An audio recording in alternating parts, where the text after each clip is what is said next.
ओम शांति। आज प्यारे मीठे भगवान की मीठी मुरली मंथन की डेट है 26 मई 2021। तो मीठे मीठे बाबा अपने बच्चों से कह रहे हैं, निश्चय बुद्धि बन, पिता की हर आज्ञा पर चलते रहो। आज्ञा पर चलने से ही श्रेष्ठ बनेंगे। तो भगवान की आज्ञा निश्चय बुद्धि बनने की, तो हमें निश्चय बुद्धि बनना है कि हम निश्चित विजयी है ही, और हम निश्चिंत रहें क्योंकि हम किसकी गोद में हैं? ईश्वर की गोद में। और एक और बहुत बड़ी बात है, जो ये हम बहुत विस्तार में चले जाते हैं ना, उसको कैसे सार में समेट ले, कट टू पॉइंट, एकदम शॉर्ट एंड स्वीट बने। उसके लिए ये कथा सुनते हैं। एक बार की बात है, एक पंडित जी थे। मतलब बातों का बतंगड़ नहीं बनाना है, उसको समेट लेना है, खत्म कर लेना है, संभाल लेना है। पंडित जी थे, वो अपने गांव में रहते थे, छोटा सा गांव था। वहाँ पे उनका कुछ काम वाम अच्छे से नहीं चल रहा था, धंधा धोरी ठीक नहीं चला पा रहे थे। तो उन्होंने पत्नी से बोला कि सुनो ना, मैं शहर जाना चाहता हूँ, वहाँ जाकर कुछ नया काम करूँगा। तो पंडिताइन ने उनके लिए रोटी बांध दी और दूसरे दिन वो चल दिए पोटली लेकर। बड़ी धूप लग रही थी, दोपहर का समय था, भूख भी लग रही थी। तो उन्होंने एक बड़े से पेड़ की छाँव देखी, वहाँ पर बैठ गए और हाथ मुंह धो करके अपनी पोटली खोले और भोजन कर ही रहे थे। अचानक उस पेड़ पर एक कौवा कहीं से उड़ते हुए आया और उसके मुख में उसका भोजन था। तो कौवा का भोजन वो कहीं से कीड़ा मकोड़ा उठा के लाया था, अब वो भी बैठा वहाँ पे खाने के लिए। अब मुंह खोला तो उसके मुंह में जो चीज़ थे वो उनके खाने में गिर गए। अब पंडित जी ने जैसे देखा कि अरे ये क्या हो गया, तौबा तौबा, और फिर उसने सारा भोजन फेंक दिया। घर आ गए, मूड खराब हो गया, आप क्या जाओ खाली पेट शहर, लौट के आ गए। पत्नी को बड़ा आश्चर्य लगा, चिंता में हो गई कि क्या हुआ, आप तो गए थे शहर, आधे रास्ते से क्यों लौट आए, क्या हो गया क्या हो गया। पत्नी थी उनकी बड़ी बातूनी। पति ने सोचा इसको कुछ बताऊंगा ना तो सारे गांव में हल्ला कर देगी। वो एकदम चुप्पी साध लिए, लेकिन पत्नी भी कहाँ मानने को तैयार थी। वो एकदम पीछे ही पड़ गई कि नहीं मुझे बताइए, आप गए थे काम पर और आप लौट के आ गए, जरूर कुछ बात होगा। तो अच्छा अच्छा कसम खाओ कि तू किसी से नहीं बोलेगी। बोले हाँ हाँ मैं एकदम नहीं बोलूँगी, आप बताओ सही। तो पंडित जी ने बताया कि अरे क्या बोलूँ, भूख लगी दोपहर के समय, मैं भोजन के लिए पोटली खोला और ऊपर एक कौवा था, उसके मुंह में कुछ गलत चीज़ें थी, कीड़े वगैरह, और वो भी मुंह खोला और उसके सारे कीड़ा मेरे भोजन पे गिर गया नीचे। और अब मैं क्या खाता, सारा मैं फेंक दिया, मूड भी खराब हो गया, भूख भी लगी थी, अब आगे क्या बढ़ता। तो मैं लौट आया। पत्नी बोले हाँ ये बात, लेकिन तू किसी से कहना मत। बोले हाँ हाँ बिल्कुल नहीं कहूँगी। पंडित जी निश्चिंत हो गए, लेकिन उनको अंदर में डर था कि कुछ ना कुछ जरूर करेगी। दूसरे दिन सुबह वो पानी भरने गई कुआं पर, तो वहाँ पर एक धोबिन भी मिली और भी एक दो औरतें थी। तो सबको बता दी थी पहले ही कि मेरे पंडित जी गए हैं शहर काम ढूंढने, अच्छा काम करने। तो कोई भी पूछेगा, धोबिन पूछी कि क्या हुआ पंडित जी, बहुत जल्दी लौट आए, मैंने देखा था वो। तो बोले हाँ हाँ हाँ, पहले तो बात को मटियाने की कोशिश की, बहुत कोशिश की, क्योंकि पंडित जी ने बोला था कि नहीं बोलना है किसी को। लेकिन वो लोग तो बहुत तेज थी, किसी तरह घुमा फिरा के सारी बातें निकाल ली, बता दी सब बात। अब देखिए बातों का क्या होता, बतंगड़ किसे कहते। उसने तो सच्ची बात बताई कि कीड़ा गिरा और उन्होंने खाना पूरा छोड़ दिया। वो धोबिन दूसरे से बोलती है कि पंडित जी के थाली में गिरा और पंडित जी वो खा गए कीड़ा। एक ने बोला कि नहीं कौवा पे गिर गया, कौवा को भी खा गए। मतलब ऐसे करते करते बात कहाँ से कहाँ तक यहाँ तक पहुँच गई कि पंडित जब चमत्कारिक है, उनके मुख से ना चिड़िया निकलता है, कौवा निकलता है। अब पूरे गांव में ये शोर हो गया, सबको पता है कि पंडित जी एकदम चमत्कारी हो गए, उनके मुख से पक्षी निकलते हैं। उड़ते उड़ते खबर पंडित जी के कानों में पहुंची। तो सब लोग इनके पास आ गए, गांव के सभी लोग, कि हम लोग को चमत्कार दिखाइए दिखाइए। अब पंडित जी तो सारा माजरा समझ गए कि जरूर ये पत्नी की ही, मतलब क्या बोले, उन्हीं का करामात होगा। तो पंडित जी ने युक्ति लगाई, उन्होंने बोला हाँ मेरे मुख से तो निकलते हैं पक्षी, लेकिन जो इस पक्षी को देखेगा वो खुद पंछी मर के उड़ जाएगा। तो तो अब कोई नहीं आगे आ रहा है देखने के लिए, ये जानेगा कि पंडित जी चमत्कारी का जरूर कुछ हो जाएगा। कोई नहीं, पंडित जी दिखाऊं तो नहीं नहीं नहीं नहीं दिखना है, चल रहे हम लोग, ठीक है पंडित जी ठीक है करके सब चल दिए। तो देखा किस तरह से पंडित जी ने बात को संभाले, क्या से क्या हो गया, छोटी सी बात को। उस वक्त वो पंडितायन अपने मौन साध लेती तो इतना बात होता ही नहीं। तो कहने का बात है कि कोई भी बात है ना तो उसके विस्तार में नहीं जाना है। कभी कभी तो लोग तो कहते हैं धुआं निकल रहा है मतलब आग जल रहा होगा, लेकिन कभी कभी ऐसा भी होता है बिना आग के भी धुआं, जैसे इस घटना में हुआ। तो इससे हमें बचना है। प्रश्न है, किन बच्चों को सच्चा सच्चा खुदाई खिदमतगार कहेंगे? उत्तर, जो राजाई पाने का पुरुषार्थ करते हैं और दूसरे को भी आप समान बनाते हैं, ऐसे ईश्वरीय सेवा पर लगने वाले बच्चे सच्चे सच्चे खुदाई खिदमतगार हैं। उन्हें देखकर दूसरे भी सहयोगी बनते हैं। खुदाई खिदमतगार अर्थात खुदा के साथ मिलकर खिदमत करने वाले, आत्माओं की खिदमत करने वाले बच्चे जो सदैव दूसरे के कल्याण के लगे रहते हैं। उनके ये कार्य देखकर दूसरे भी उनके सहयोगी बन जाते हैं। ओम शांति। भगवान कह रहे कि जब तुम यहाँ बैठते हो तो सबको कहना है कि शिव बाबा को याद करो। ये तो तुम जानते हो शिव बाबा है, उनके मंदिर में भी जाते हो, परंतु ये कोई भी नहीं जानते कि शिव बाबा है कौन, सिवाय तुम बच्चों के। सच बात है ना, हम शिवलिंग की पूजा तो करते हैं, लेकिन शिवलिंग कैसे परमात्मा का प्रतिरूप है? परमात्मा कौन है, कब आते हैं, क्या करते हैं, कैसे वो दुख हरते हैं, सुख देते हैं, ये किसी को नहीं मालूम। इसीलिए तो पूजा करते भी कईयों का बुद्धि भटकता रहता है, क्योंकि राज नहीं मालूम ना। इसलिए तुम्हारा फर्ज है सबको याद दिलाना। आगे बाबा कह रहे हैं कि मैं खुद कहता हूँ ना कि मैं इस ब्रह्मा तन में आता हूँ, तब तो इस ब्राह्मण धर्म की स्थापना कराता हूँ। ब्रह्मा द्वारा रचना होती ही है ब्राह्मणों की, तो आप ब्राह्मण बच्चों को ही समझाते हैं ना, दूसरे किसी को मैं थोड़ी समझाता हूँ, बच्चे ही तो समझेंगे ना। अच्छा, कोई एक पिता है, वो अपने बच्चे को समझाएगा ना कि पड़ोसी के बच्चे को भी समझाएगा, रोड पे चलने वाले के बच्चे को भी समझाएगा? नहीं, अपने बच्चे को सिखाएगा सही बात।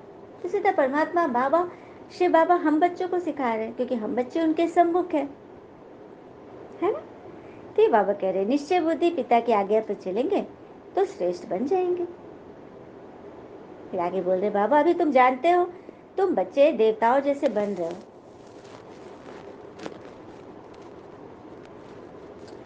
जन्म जन्मांतर हम देवताओं की महिमा गाते आए हैं, अब हमको श्रीमत पर ऐसा चलना है, राजाई स्थापन होनी है। सब तो पूरी रीति श्रीमत पर नहीं चलेंगे ना, नंबरवार चलेंगे, ये बात भी सच है। अब टीचर बनकर बाबा आए हैं, क्लास में 100 बच्चे हैं, तो क्या सारे ही एक ही बुद्धि के हैं क्या? टीचर ने जो पढ़ाया सारे ही टॉप कर देंगे? सवाल ही नहीं है। टॉप तो कोई एक दो ही करेंगे, बाकी सब कोई मीडियोकर होगा, कोई कोई फेल्यूर भी होगा, कोई सब्जेक्टली पास करेगा सर। तो सारे बच्चे नंबरवार ही पढ़ाई पढ़ते हैं ना। तो वही बाबा कह रहे हैं कि तुम श्रीमत तो सबको मिल रही है, लेकिन उसमें भी सभी एक रीति तो नहीं चलेंगे ना, क्योंकि रजाई बहुत बड़ी है। रजाई में प्रजा होते हैं, नौकर चाकर होते हैं, चांडाल आदि सब होते हैं। ऐसे चलन वालों का भी साक्षात्कार होगा कि वो चंडाल की फैमिली में जाएंगे। अब चंडाल के फैमिली में कौन जाएंगे, ये भी बहुत बड़ा प्रश्न है। चांडाल वो बनेंगे जो ज्ञान में चलकर भगवान को पहचान कर भी कुछ धारणा नहीं और ही उसकी निंदा शिकायत करवा रहे हैं, वैसे बच्चे स्वर्ग में तो आएंगे, लेकिन पद क्या मिला? एकदम निम्न, सबसे निम्न पद है वो, मुर्दे जलाने का काम। तो ऐसा नहीं बनना है। बेहद के पिता हमें बैठ समझा रहे हैं, ये बुद्धि में बैठ जाना चाहिए ना कि हम भविष्य के लिए पुरुषार्थ कर ऊंच पद पा रहे हैं, श्रीमत पर राजाई लेंगे, हम सभी है खुदाई खिदमतगार। फिर बाबा कहते हैं कि आगे चलकर कुछ भी छिपा नहीं रहेगा, सबको मालूम पड़ेगा।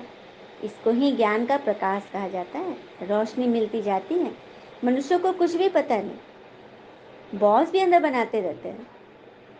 तो कोई भी चीज़ रखने के लिए थोड़ी बनाई जाती है। पहले पहले तलवार से लड़ाई होती थी, फिर बंदूक बनाई काम में लाने के लिए। अब तो बड़े बड़े बॉम्ब्स, मिसाइल सब बनते हैं। अब ऐसा विनाश नहीं होगा जो हॉस्पिटल में पड़े रहे, हाँ पूरा का पूरा मतलब निकल लेंगे। कुदरती आपदाओं को भी कोई रोक नहीं सकता। कहते भी है ना, ये सब ईश्वर के हाथ में है।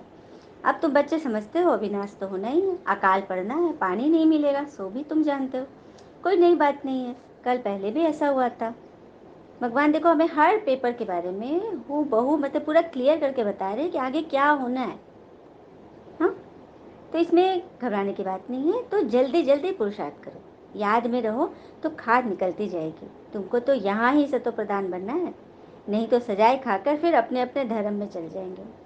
श्रीमद् भगवान की मिलती है, इस पर भी नहीं चलेंगे तो अब बाबा क्या कर रहे। फिर आगे बोल रहे बाबा कि और धर्म वाले कभी सत्यनारायण की कथा नहीं सुनते हैं, उनको पता ही नहीं, ये तो हिंदू धर्म में ही है, तुम्हारे धर्म में। यह सुनेंगे वह जो नर से नारायण बनने वाले आदि सनातन देवी देवता धर्म वाले हैं, जो अभी अपने को हिंदू धर्म कह देते हैं, वही अमर कथा सुनेंगे। कितनी बड़ी बात है ना कि हम बच्चे ही सत्यनारायण की कथा सुनकर सत्य दुनिया में जाने वाले हैं। अमर लोक में देवी देवता थे तो जरूर अमर लोक में अमर कथा से ही पद पाया होगा। एक एक बात याद करने लायक है। एक बात भी बुद्धि में अच्छी रीति बैठ जाए तो सब आ जाएंगे। पिता को याद करना है और स्वदर्शन चक्र ध्यान में रखना है। शिव बाबा के साथ यहाँ पाठ बजा रहे हैं, फिर जाना है। बाबा कह रहे कि सब कुछ याद रखो। फिर बाबा आगे समझा रहे हैं सच क्या है, झूठ क्या है। सत्य एक है, बाकी सब है झूठ। लंका में रावण था, एक की बात है क्या? सत्य त्रेता में तो ऐसी बात होती नहीं। यह सारी दुनिया मानो लंका है, यह है ही रावण राज्य, रावण यही है। सब सीताएं एक सच्चे राम को याद करती हैं। तभी तो राम आकर के, परमात्मा राम आकर के हम सीताओं को रावण के लंका से छुड़ा रहे हैं, है ना। फिर आगे बोल रहे बाबा पिछाड़ी में सबको मालूम पड़ जाएगा कि कौन कौन क्या बनेंगे, सबको साक्षात्कार होगा। फिर उस समय कहेंगे हमने इतना समय मेहनत नहीं किया, इतनी निम्न पद मिला, तो फिर उस समय सोचेंगे ना कि हमने मेहनत नहीं किया। तो अभी जो समय है, एक एक सेकंड बाबा तो कहते हैं एक एक वर्ष के समान है। तो एक सेकंड भी विफल किया तो सोचो एक वर्ष चला गया। अच्छा, मीठे मीठे बच्चों प्रति भगवान की नमस्ते। हम बच्चों के भी प्यारे शिव पिता को नमस्ते। और बाबा दिल से सभी आत्माओं की तरफ से आपको very very very good morning. धारणा के लिए मुख्य सार है, पहली पॉइंट, पिछाड़ी की दर्दनाक सीन से व दुखों से छूटने के लिए अभी से पिता की श्रीमत पर चलो। आप सामान बनाने की सेवा श्रीमत पर करनी है।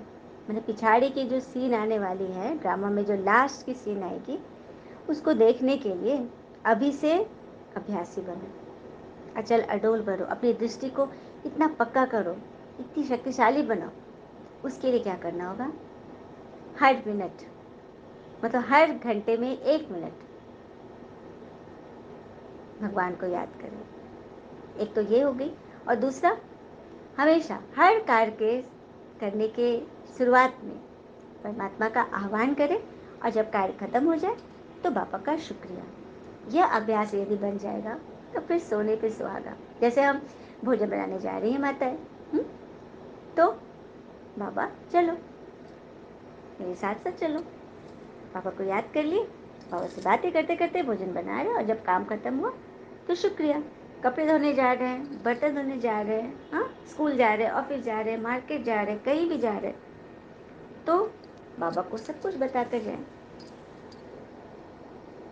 फिर है कि हर घंटे ईश्वर को याद करने का। अब ये जो ट्रैफिक रूल्स बनते हैं रोड पे, ट्रैफिक पर जब गाड़ियाँ रुकती हैं तो मुश्किल से कितने देर रुकते होंगे? 1-2 मिनट मुश्किल से।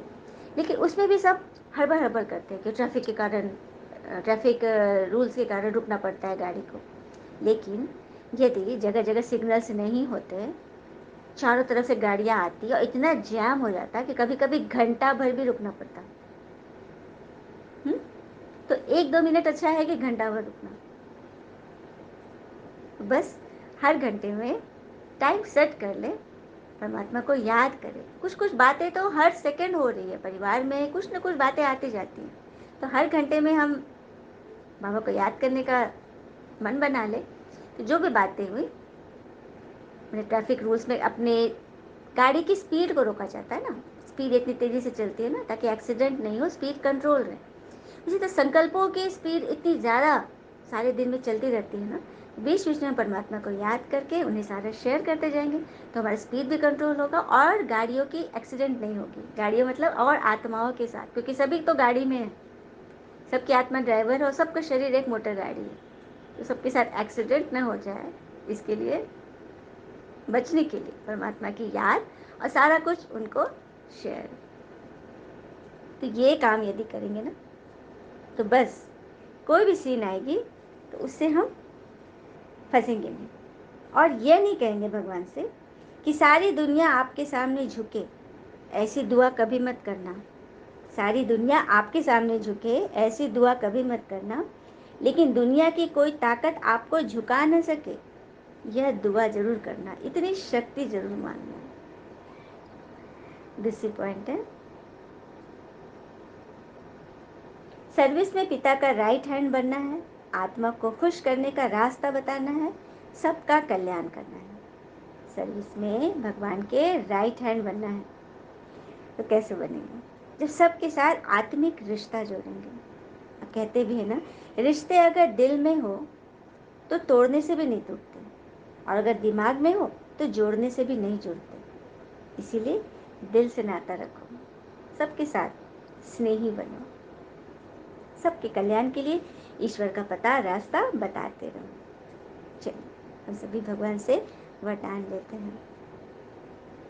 बाबा का आह्वान करें। बाबा तो है ही, उनके छत्र छाया के नीचे बैठकर हम सुन रहे हैं। परमात्मा की याद से भगवान ने हमें वरदान दिया, सदा मर्यादाओं की लकीर के अंदर रहने की केयर करने वाले मर्यादा पुरुषोत्तम भव। सदा मर्यादाओं की लकीर के अंदर रहने की केयर करने वाले मर्यादा पुरुषोत्तम भव। जो बच्चे अपने आप को एक ही पिता अर्थात राम की सच्ची सीता समझकर सदा मर्यादाओं की लकीर के अंदर रहते हैं, अर्थात यह केयर करते हैं, ध्यान रखते हैं, वह केयरफुल सो चेयरफुल हर्षित स्वतः बनते हैं। मतलब जो भगवान की सच्ची सीता अपने आप को समझते हैं और मर्यादा की लकीर के अंदर रहते हैं तो वह केयरफुल भी बनते हैं और चेयरफुल, सदा हर्षित रहते हैं। तो सवेरे से रात तक के लिए जो भी मर्यादाएं मिली हुई हैं उनकी स्पष्ट नॉलेज बुद्धि में रख स्वयं को सच्ची सीता समझकर मर्यादाओं की लकीर के अंदर रहेंगे, तब बनेंगे मर्यादा पुरुषोत्तम। सबको बनना है ना, भगवान वही बनाने तो आए हैं। तो सुबह से रात तक के लिए जो मर्यादाएं मिली ईश्वरीय मर्यादा, उसको स्पष्ट रूप से नॉलेज में, उस नॉलेज को बुद्धि में रखेंगे और मर्यादा की लकीर के अंदर रहने वाली सच्ची सीता बनेंगे। स्लोगन, सेवा की अति में नहीं जाओ, सेवा और स्व पुरुषार्थ का बैलेंस रखो। ऐसा नहीं कि पुरुषार्थ कुछ भी नहीं हो रहा है, बस सेवा सेवा सेवा चल रही है, शरीर थक रहा है और पुरुषार्थ में ज़्यादा ध्यान नहीं दे रहे। तो सेवा और स्व पुरुषार्थ का बैलेंस, तराजू के दोनों पलड़े समान होने चाहिए। अच्छा, ओम शांति। शुक्र है मीठे बाबा, वो बाबा के प्यारे प्यारे बच्चे। थैंक यू बाबा। All is well always. ओम शांति।